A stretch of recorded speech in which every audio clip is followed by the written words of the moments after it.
পাকিস্তানের সামরিক পদক্ষেপের প্রস্তুতি নিচ্ছে ভারত। নিউ ইয়র্ক টাইমসের প্রতিবেদন। সিন্ধুর পানি বন্ধ ইস্যুতে দিল্লিকে কড়া হুঁশিয়ারি ইসলামাবাদের। আশুলিয়ার 6 জনকে হত্যার নতুন ভিডিও তদন্ত সংস্থার হাতে। বর্তমান সরকারের অধীনে বিচার বিভাগ সম্পূর্ণ স্বাধীন, দাবি আইন উপদেষ্টার। সংবিধান সংশোধনে গণভোটের বিধান চায় গণ অধিকার পরিষদ। ঐক্যমত্য কমিশনের প্রধান লক্ষ্য গণতান্ত্রিক রাষ্ট্র প্রতিষ্ঠা, বললেন আলী রিয়াজ। এবং 8 মাসে রিজার্ভ বেড়েছে $1.5 বিলিয়ন। দেনা পরিশোধের পর এই অর্জনকে বড় সাফল্য বলছে কেন্দ্রীয় ব্যাংক।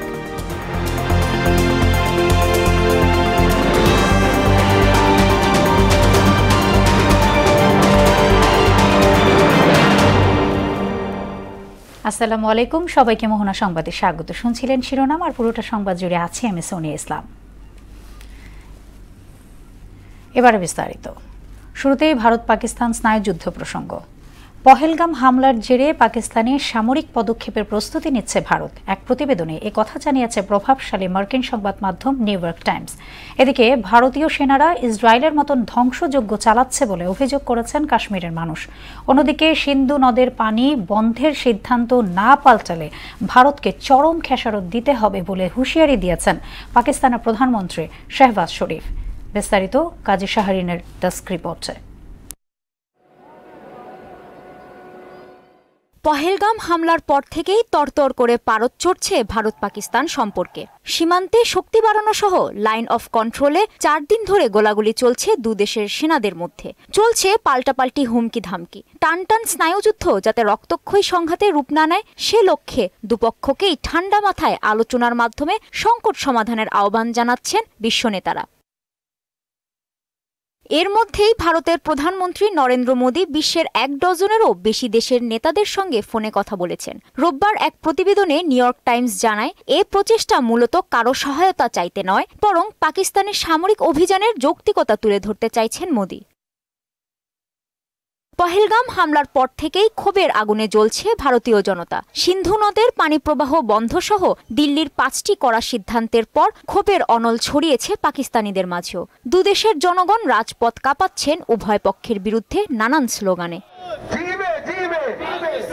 ভারত নিয়ন্ত্রিত কাশ্মীরের জনগণ বলছেন, শত শত মানুষকে গ্রেফতারের পাশাপাশি ইসরায়েলের মতো ধ্বংসযজ্ঞ চালাচ্ছে নিরাপত্তা বাহিনী। সন্ত্রাসীদের আখড়া নাম দিয়ে কয়েকদিনে 9টি বাড়ি ধ্বংস করে দিয়েছে তারা। সিন্ধু নদের পানি বন্টন চুক্তি বাতিলের ফলে পাকিস্তানি কৃষকদের মধ্যে দেখা দিয়েছে অস্থিরতা। তাদের আশঙ্কা, পানি না পেলে অনাবাদি পড়ে থাকবে ফসলি জমি, পাশাপাশি বিস্তীর্ণ জনপদ মরুভূমিতে পরিণত হবে। পাকিস্তানের প্রধানমন্ত্রী শেহবাজ শরীফ বলেছেন, ভারতের পানি আগ্রাসনের উপযুক্ত জবাব দেয়া হবে।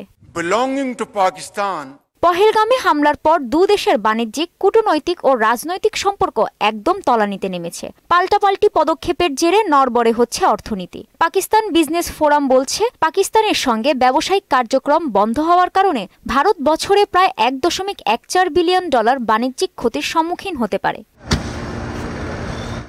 এছাড়া পরস্পরের আকাশসীমা বন্ধের কারণেও ব্যাপক আর্থিক ক্ষতির মুখে পড়তে হবে দুদেশকে। এতে শত শত ফ্লাইট চলাচল যেমন ব্যাহত হবে, তেমনি জ্বালানি, টিকিটের মূল্য ও ট্রানজিট খরচও বেড়ে যাবে। কাজী শাহরিন, মোহনা সংবাদ।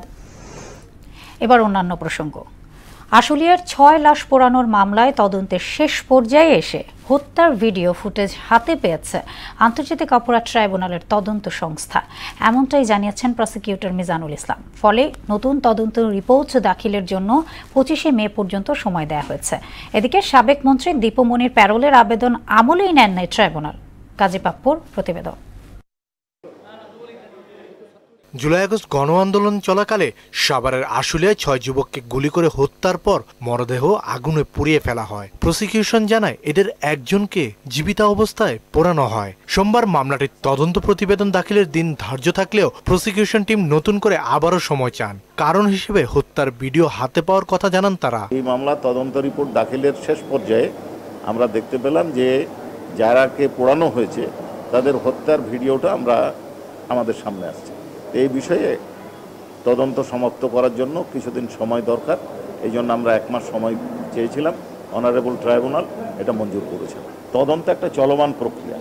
এই তদন্তে নতুন তথ্য আসে, ফার্দার ইনভেস্টিগেশন পরেও হতে পারে, এখন কোনো তথ্য যদি আমাদের সামনে আসে নতুনভাবে, সেই তথ্য ইগনোর করে তো আমরা তদন্ত রিপোর্ট দাখিল করতে পারবো। অন্যদিকে যাত্রাবাড়ী থানার হত্যা মামলায় সাবেক আইজিপি চৌধুরী আব্দুল্লাহ আল মামুন ও সাবেক সেনা কর্মকর্তা জিয়াউল আহসানকে ট্রাইব্যুনালে হাজির করা হয়। মামলাটির তদন্ত প্রতিবেদন আগামী 20 জুলাই দাখিলের নির্দেশ দেন আদালত। আর রামপুরায় ভবনের কার্নিশে ঝুলে থাকা এক যুবককে হত্যা মামলার তদন্ত প্রতিবেদনও একই দিনে দাখিল করার কথা বলা হয়। সাবেক মন্ত্রী দীপুমণির প্যারোলের আবেদন আমলে নেয়নি আন্তর্জাতিক অপরাধ ট্রাইব্যুনাল। প্যারোলের বিষয়টা স্বরাষ্ট্র মন্ত্রণালয় থেকে দেখা হয়, এটা আমাদের বা ট্রাইব্যুনালের বিবেচ্য বিষয় নয়। এদিকে জুলাই আগস্ট গণ আন্দোলন চলাকালে হত্যা মামলায় নরসিংদী জেলা ছাত্রলীগের সভাপতি রবিউলকে কারাগারে পাঠিয়েছে ট্রাইব্যুনাল। নরসিংদীর ছাত্রলীগ নেতা অন্য একটা মামলায় গ্রেপ্তার ছিলেন, এই মামলায় WEC ছিল, তাকে প্রোডাকশন মূলে আজকে হাজির করা হয়েছে,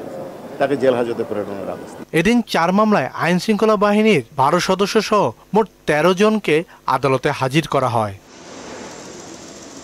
কাজী পাপ্পু, মোহনা সংবাদ, ঢাকা।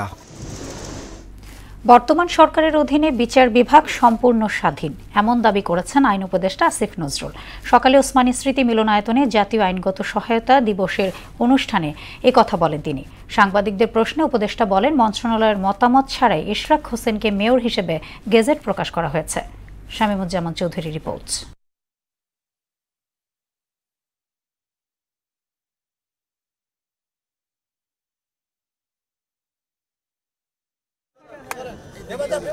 2020 সালে অনুষ্ঠিত ঢাকা দক্ষিণ সিটি কর্পোরেশন নির্বাচনের ফল বাতিল করে সাদেক হোসেন খোকার ছেলে ইশরাক হোসেনকে মেয়র ঘোষণা করে চলতি বছরের 27 মার্চ রায় দেয় আদালত। সেই রায় আমলে নিয়ে রবিবার ইশরাক হোসেনকে মেয়র ঘোষণা দিয়ে গেজেট প্রকাশ করে নির্বাচন কমিশন। জাতীয় আইনগত সহায়তা দিবস উপলক্ষে আয়োজিত এক অনুষ্ঠান শেষে এ বিষয়ে কথা বলেন আইন উপদেষ্টা আসিফ নজরুল। গেজেট প্রকাশের ক্ষেত্রে মন্ত্রণালয়ের মতামতের অপেক্ষা করেনি ইসি, যদিও এটি তাদের সাংবিধানিক অধিকার।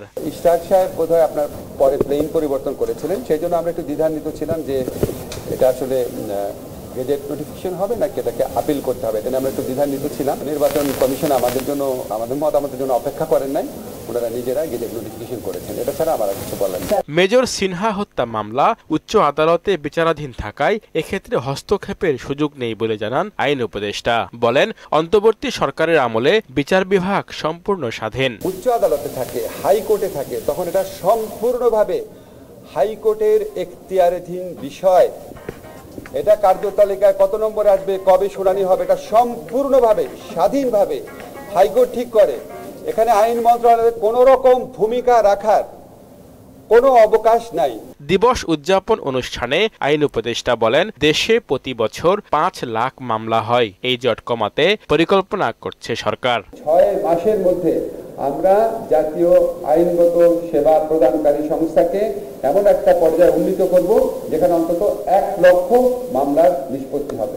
লিগ্যাল এইড সংস্থায় 40% মামলা নিয়ে আসার চেষ্টা করা হচ্ছে বলে জানান আইন উপদেষ্টা আসিফ নজরুল। 10 লক্ষ মামলা কোর্টে যায়, তারপর যদি 4 লক্ষ আমরা লিগ্যাল এইড নিয়ে আসতে পারি। শামীমুজ্জামান চৌধুরী, মোহনা সংবাদ, ঢাকা। ইরিশ জাকের জুলাই আন্দোলনের পক্ষে ছিলেন। তার বিরুদ্ধে জুলাই গণহত্যার মামলা অস্বস্তিকর বলে মন্তব্য করেছেন সংস্কৃতি উপদেষ্টা মোস্তফা সরওয়ারি ফারুকী। তিনি জানান, এই মামলায় সরকারের পক্ষ থেকে করা হয়নি। সকালে সচিবালয়ে সাংবাদিকদের প্রশ্নের জবাবে এসব কথা বলেন সংস্কৃতি উপদেষ্টা। এক্ষেত্রে সুষ্ঠু তদন্তের দাবি জানান তিনি। বৈষম্য বিরোধী ছাত্র আন্দোলন চলাকালীন মিরপুরে মাহফুজ আলম শ্রাবণ হত্যার অভিযোগে অভিনেতা ইরিশ জাকের সহ 408 জনকে আসামি করে মামলা দায়ের করা হয়। ইরিশ জাকেরকে আমি পার্সোনালি চিনি, আমি জানি জুলাইয়ের আন্দোলনেও উনি জড়িত ছিলেন। ফলে এটা ডিপলি ট্রাবলিং অ্যান্ড ডিপলি ডিস্টার্বিং। কিন্তু আবার বলছি, এটা মামলা করেছে একজন লোক, এটা রাষ্ট্রপক্ষের মামলা না, সরকারের দেয়া মামলাও না। আমি বিশ্বাস করি পুলিশ এটা সঠিক তদন্ত করবে এবং তদন্ত করে যেটা সত্য সেটার পক্ষে থাকবে এবং যেটা মিথ্যা সেটাকে বাতিল করে দেবে। 5 আগস্টের পর বিদেশে পালিয়ে যাওয়া পুলিশ সদস্যদের ফিরিয়ে আনতে ইন্টারপোলের মাধ্যমে রেড নোটিশ জারি করা হবে বলে জানিয়েছেন পুলিশ মহাপরিদর্শক বাহারুল আলম। জুলাই আগস্ট গণহত্যায় এ পর্যন্ত 600 হত্যা মামলা সহ মোট 1500 মামলা হয়েছে জানিয়ে তিনি বলেন, গণহারে আসামি দেয়া হলেও এসব মামলা মিথ্যা নয়। পুলিশ সপ্তাহ উপলক্ষে বিকেলে রাজধানীর ফরেন সার্ভিস একাডেমিতে সংবাদ সম্মেলনে এসব কথা বলেন আইজিপি। পুলিশ সংস্কার কমিশন ওনাদের যে সকল সুপারিশ ওনারা করেছেন, ওনারা জানিয়েছেন সেগুলো স্বরাষ্ট্র মন্ত্রণালয় বাস্তবায়ন করবে। আমাদের একটা প্রধান পরামর্শ ছিল যে পুলিশের কাজের ওই স্বাতন্ত্র্যটা বজায় রাখার জন্য, যাতে করে আমাদেরকে চাপের মুখোমুখি হতে না হয়। তো আমরা এখনো ওই দিকেই পথে আছি এবং এই সরকারের সময় না হলে আর কখনো হবে না। নির্বাচিত সরকারের অধীনে সংবিধান সংশোধনে সংসদে সংখ্যাগরিষ্ঠতার পাশাপাশি গণভোটের বিধান রাখার দাবি জানিয়েছে গণ অধিকার পরিষদ। জাতীয় ঐকমত্য কমিশনের সঙ্গে বৈঠক শেষে সাংবাদিকদের এই কথা জানান দলটির সভাপতি নুরুল হক নূর। আর ঐকমত্য কমিশনের সহসভাপতি আলী রিয়াজ বলেন, গণতান্ত্রিক রাষ্ট্র প্রতিষ্ঠায় প্রয়োজনীয় পদক্ষেপ নেওয়া হচ্ছে। বিস্তারিত কাজী এহসান বিন দিদারের রিপোর্টে। ধারাবাহিক সংলাপের অংশ হিসেবে জাতীয় ঐকমত্য কমিশনের সঙ্গে বৈঠক করে গণ অধিকার পরিষদ। কমিশনের ১৬৬টি সংস্কার প্রস্তাবের মধ্যে ১৩৫টিতে একমত জানায় দলটি। বৈঠকের শুরুতে ঐকমত্য কমিশনের সহসভাপতি আলী রিয়াজ বলেন, গণতান্ত্রিক রাষ্ট্র প্রতিষ্ঠাই তাদের মূল লক্ষ্য। গণতান্ত্রিক শক্তিগুলোর জনমানুষের ঐক্যের মধ্য দিয়ে কেবলমাত্র আমরা বাংলাদেশকে একটি নতুন বাংলাদেশের দিকে অগ্রসর করতে পারব। পরে গণমাধ্যমের সঙ্গে কথা বলেন নুরুল হক নূর। রাজনৈতিক ঐকমত্য সৃষ্টি হলে 4 মাসের মধ্যেই নির্বাচন দেওয়া সম্ভব, তবে দ্বিকক্ষ বিশিষ্ট আইনসভা করতে হলে গণভোট করতেই হবে। এক্ষেত্রে তার দলের প্রস্তাবগুলো তুলে ধরেন তিনি। সংসদ সদস্য নির্বাচন করার ক্ষেত্রে আপনার 25 বছর বয়সের পরিবর্তে আমরা 23 বছর বয়স করার দাবি জানিয়েছি। এইবারের ক্ষেত্রে আমরা বলেছি যে রাজনৈতিক ঐক্যমত্য তৈরি হলে স্থানীয় নির্বাচনটা এইবার করা যেতে পারে। সংবিধান পুনর্লিখন নয়, সংশোধন হচ্ছে এমন মন্তব্য করে নূর বলেন, নির্বাচিত সরকারের অধীনে সংবিধান সংশোধনে গণভোটের বিধান রাখা জরুরি। পার্লামেন্টের 2/3 পাশাপাশি সব সংশোধনী নয়, কিছু গুরুত্বপূর্ণ সংশোধনী সেটা আর্টিকেলকে স্পেসিফিক করে দেওয়া যায়। সেই আর্টিকেলগুলোর সংশোধনীর ক্ষেত্রে আপনার একটা গণভোট হতে পারে। আমরা এই প্রস্তাবনাও দিয়েছি। গণ অধিকার পরিষদ সহ এখন পর্যন্ত জাতীয় ঐকমত্য কমিশনের সঙ্গে মোট 20টি রাজনৈতিক দলের বৈঠক হয়েছে। দেখার বিষয়, অবাধ সুষ্ঠু নির্বাচনের ক্ষেত্রে রাজনৈতিক ঐকমত্য সৃষ্টিতে কমিশন কতটুকু সময় নেয় এবং কতটা সফল হয়। জাতীয় ঐকমত্যের ভিত্তিতে এবং সংস্কারগুলো এই সরকারের অধীনেই বাস্তবায়ন হবে। কাজী এহসান বিন দিদার, মোহনা সংবাদ, ঢাকা। দেশের স্বার্থে সবাইকে ঐক্যবদ্ধ থাকার আহ্বান জানিয়েছেন জামায়াতে ইসলামের আমির ডাক্তার শফিকুর রহমান। জাতীয় প্রেস ক্লাবে এক অনুষ্ঠানে তিনি বলেন, যারা সত্যিকারের অর্থে দেশকে ভালোবাসে তারা কখনোই পালিয়ে যেতে পারে না। আর জানাচ্ছেন ওবায়দুল হক মারুফ। বিশিষ্ট ইসলামী চিন্তাবিদ, বাংলাদেশ জামায়াতে ইসলামীর নেতা মরহুম আব্দুস সোবহানের স্মৃতির উপর রচিত জীবনী গ্রন্থ তৃণমূল থেকে শীর্ষ বইটির মোড়ক উন্মোচন অনুষ্ঠানের আয়োজন করে আব্দুস সোবহান ফাউন্ডেশন।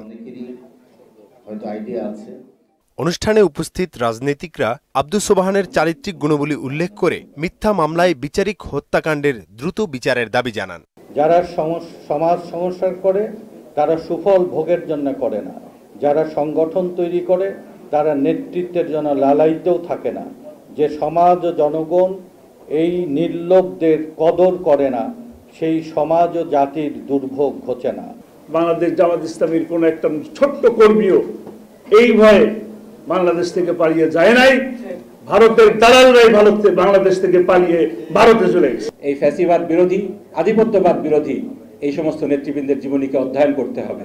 রাজনৈতিক অঙ্গনে আব্দুস সোবহানের অবদান চিরস্মরণীয় হয়ে থাকবে উল্লেখ করে জামায়াত ইসলামের আমির ডাক্তার শফিকুর রহমান বলেন, যারা দেশকে ভালোবাসে তারা কখনো নিজ ভূমি ছেড়ে পালিয়ে যায় না। মৌলানা আব্দুস সোবহানরা কখনো হারিয়ে যান না, তারা বিবেকের আয়নায় জ্বলজ্বল করতে থাকে এবং এটি তাদের কর্মের কারণে। আল্লাহ আমাকে, আমার সহকর্মীদেরকে, রাজনীতির ময়দানে যারাই আছেন তাদেরকে আলোকিত এই জীবনগুলা থেকে শিক্ষা নেওয়ার তৌফিক দান।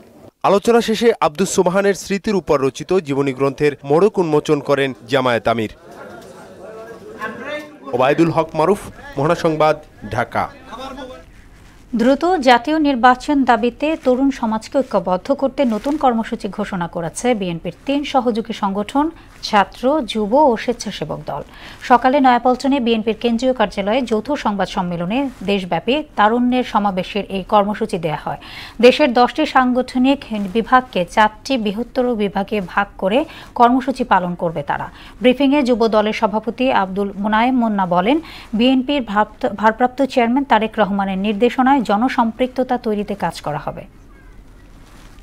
সংলাপের ভিত্তি হবে বিএনপি ও যুগপৎ আন্দোলনের শরিক দল সমূহ ঘোষিত 31 দফা রূপরেখা এবং বিএনপির ভারপ্রাপ্ত চেয়ারম্যান জনাব তারেক রহমান প্রদত্ত দিক নির্দেশনা ও রাজনৈতিক দর্শন। যেন আর কখনো কোনো ফ্যাসিবাদের উত্থান না ঘটে, ফ্যাসিবাদের 16 বছরের মানবাধিকার লঙ্ঘন ও জুলাই আগস্টের গণহত্যার যেন দ্রুত বিচার নিশ্চিত হয়।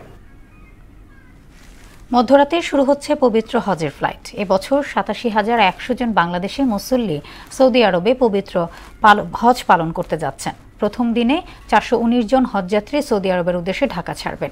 ফ্লাইটের আনুষ্ঠানিক উদ্বোধন করবেন অন্তর্বর্তী সরকারের ধর্ম বিষয়ক উপদেষ্টা আফম খালিদ হোসেন। এবার ৫,২০০ জন সরকারিভাবে এবং ৮১,৯০০ জন বেসরকারি ব্যবস্থাপনায় হজ পালন করবেন।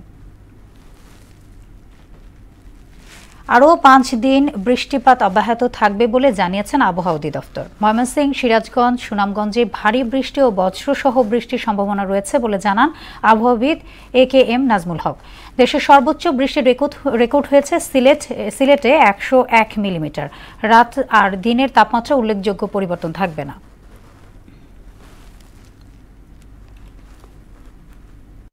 সারা দেশের সর্বোচ্চ তাপমাত্রা সেটা প্রায় ৩০ ডিগ্রি সেলসিয়াসের মধ্যে অবস্থান করছে এবং এটা একটা স্বস্তিদায়ক তাপমাত্রা। আমরা আশা করছি যে এরকম অবস্থা আগামী আরও ৪ থেকে ৫ দিন অব্যাহত থাকতে পারে। এই 6 ঘন্টায় সবচেয়ে বেশি বৃষ্টিপাত রেকর্ড করা হয়েছে সিলেটে ১০১ মিলিমিটার 6 ঘন্টায়। হ্যাঁ, এবং শ্রীমঙ্গলে রেকর্ড করা হয়েছে ৪১ মিলিমিটার বৃষ্টিপাত। এটিও 6 ঘন্টার বৃষ্টিপাত রেকর্ড করা হয়েছে এবং নিকলি কিশোরগঞ্জে রেকর্ড করা হয়েছে ৬৫ মিলিমিটার বৃষ্টিপাত। গেল ৮ মাসে রিজার্ভ বেড়েছে প্রায় $১.৫ বিলিয়ন। বৈদেশিক দেনা পরিশোধের পর রিজার্ভ বৃদ্ধির এই প্রবণতাকে বড় অর্জন মনে করছে বাংলাদেশ ব্যাংক। এদিকে কেন্দ্রীয় ব্যাংকের নজরদারির কারণে ডলারের দাম স্থিতিশীল আছে বলে জানিয়েছেন money changer association of Bangladesh. বিস্তারিত রেজা খানের প্রতিবেদনে। বাংলাদেশ ব্যাংকের তথ্য মতে জুলাই বিপ্লবের পর রিজার্ভের পরিমাণ ছিল $২৫ বিলিয়ন মতো, যদিও IMF এর মানদণ্ড অনুযায়ী এটি ২০.৫ বিলিয়ন। ৮ মাস পর একই হিসাব অনুযায়ী রিজার্ভ বেড়ে দাঁড়িয়েছে $২৬.৭৮ বিলিয়ন বা $২১.৪২ বিলিয়ন।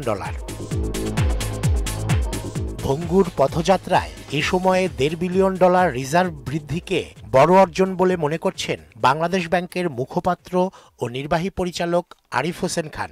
বড় পরিবর্তন, প্রশ্ন হলো কেন আর কি 25 থেকে 26 বা 26.5 হওয়াটা খুব বড় সিগনিফিক্যান্ট অ্যামাউন্ট না মনে হতে পারে, কিন্তু এই সময়টার মধ্যে আমরা বিভিন্ন যে আমাদের ফরেন ডেট ছিল এটা কমিয়ে আনতে সক্ষম হয়েছে। বিশেষ করে আদানির যে পেমেন্ট বাকি ছিল অনেকাংশেই প্রায় সমাধান। রপ্তানি ও বৈধ পথে রেমিটেন্স প্রবাহ বৃদ্ধির কারণেই রিজার্ভ বাড়ছে বলেও জানান তিনি। এই সময় বেশ কিছু ব্যবসায়িক কলকারখানা বন্ধ হয়ে গিয়েছিল, কিন্তু তারপরেও আমাদের কিন্তু এক্সপোর্ট থেমে নাই, বৃদ্ধি পাচ্ছে।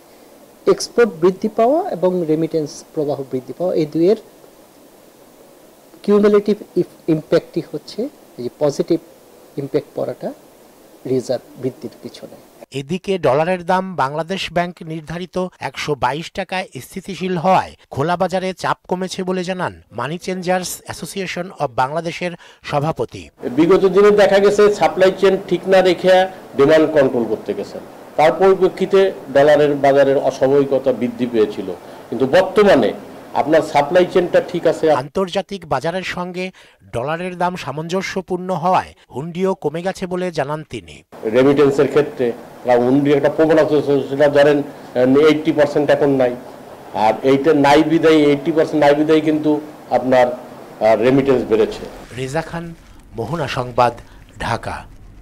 কুমিল্লার বরুড়া ও মুরাদনগর উপজেলায় বজ্রাঘাতে 4 জনের মৃত্যু হয়েছে। প্রত্যক্ষদর্শীরা জানান, দুপুরে মাঠে ঘুড়ি ওড়ানোর সময় হঠাৎ বজ্রপাত হলে 2 শিক্ষার্থীর শরীর ঝলসে যায়। স্থানীয়রা উদ্ধার করে হাসপাতালে নিয়ে গেলে চিকিৎসক তাদের মৃত ঘোষণা করেন। অন্য 2 জনের মৃত্যু হয়েছে কুমিল্লার মুরাদনগরে। জমিতে ধান কাটার সময় বজ্রপাত হলে 2 শ্রমিক মারা যায়।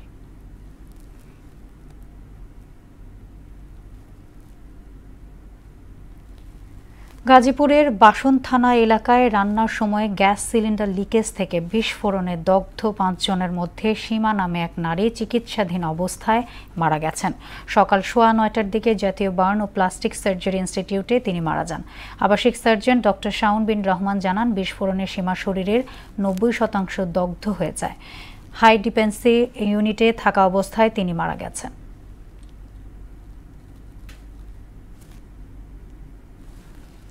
আবারও দেশের বাইরের খবর।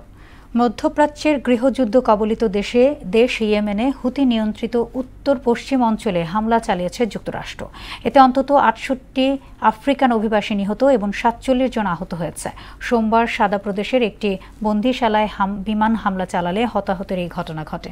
অবৈধভাবে ইয়েমেনে প্রবেশকারী আফ্রিকান ও এশিয়া অভিবাসন প্রত্যাশীদের জন্য ওই বন্দিশালাটি তৈরি করা হয়। এদিকে ইসরায়েলি হামলায় গাজায় আরও 23 ফিলিস্তিনি নিহত হয়েছেন। গেল 18 মাসে উপত্যকাটিতে 52,243 জনে উন্নীত হয়েছে প্রাণহানি। শেষ করব মোহনা সংবাদ, যাবার আগে শিরোনামগুলো আরও একবার।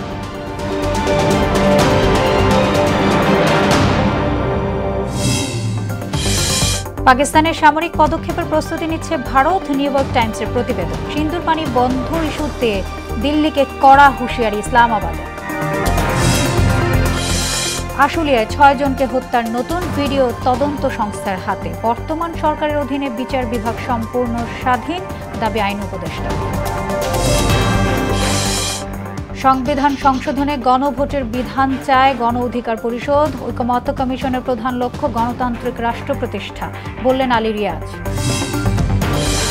এবং 8 মাসে রিজার্ভ বেড়েছে $1.5 বিলিয়ন।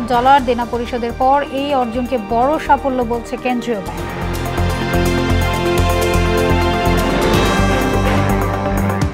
এই ছিল মোহনা সংবাদে। পরবর্তী সংবাদ রাত 9টায়। এর আগে সংবাদ এক নজর দেখবেন সন্ধ্যা 7টায়। মোহনার সবশেষ খবর জানতে ভিজিট করুন www.mona.tv। সংবাদ দেখতে পারেন ফেসবুক, ইউটিউবে। এতক্ষণ সঙ্গে থাকার জন্য ধন্যবাদ সবাইকে।